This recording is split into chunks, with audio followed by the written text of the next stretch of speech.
చాలామంది ఇంట్లో అమ్మ నాకు 500 ఇవ్వమ్మ, 1000 రూపాయలు ఇవ్వమ్మ అని అడుగుతారు. అంటే వాళ్ళు ఆ నెలలో వాళ్ళకి ఇబ్బంది ఉన్న కొడుకు కూతురు అడిగారని చెప్పేసి మనకి చేతిలో డబ్బులు పెట్టేస్తారు. వాళ్ళు ఎలా పెడతారంటే వాళ్ళకి ఏదో కాలేజ్ లేదు అవసరం కదా ఇంకా దేనికో ఇస్తారు. కానీ మనం సినిమాలకి, ఎంజాయ్ చేయడానికి, తాగడానికి, రెస్టారెంట్కి అది వాళ్ళు రోజంతా కష్టపడితే వచ్చిన డబ్బులు అవి. లేదా ఆ ఒక్క డబ్బులతో ఏదో ఒక బాధ్యత నెలది గట్టెక్కిపోద్ది. వాళ్ళ వరకు ఎందుకు, నువ్వు ఒకరోజు ఒక కూలి పనికి వెళ్ళి 500, 1000 రూపాయలు సంపాదించు.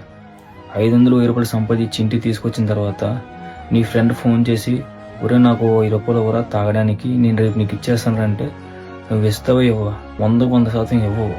ఎందుకంటే నువ్వు రోజంతా కష్టపడితే వచ్చిన 1000 రూపాయలు ఇది. అందులో నువ్వు ₹1 తినడానికి ఆలోచిస్తావు. ఇంకా నీకు అవసరం 1000 రూపాయలు చాలా అవసరం. నువ్వు తినడానికి నువ్వు ఆలోచిస్తావు. ఇందులో 10 రూపాయలు తింటే మళ్ళీ ఆ 10 రూపాయలని ఎలా కలపాలని చెప్పి ఆలోచిస్తావు.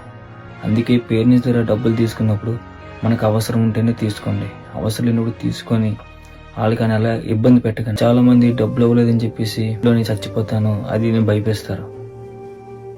1000 రూపాయల కోసం చచ్చిపోతే ఏమైపోద్దిరా? మహా అయితే ఆ పూటకి ఎంజాయ్ చేయడం మానే.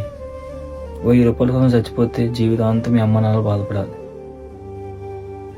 భయపేస్తారు మళ్ళీ నా డబ్బులు ఇవ్వలేదు అది ఇవ్వలేదని. డబ్బులు కష్టపడితే నీకు తెలుస్తుంది డబ్బులు విలువ. కష్టపడి ఒకరు స్కూల్ పనికి వెళ్ళి 100 రూపాయలు కష్టపడి అది ఎంజాయ్ చేయాలో ఆలోచించు.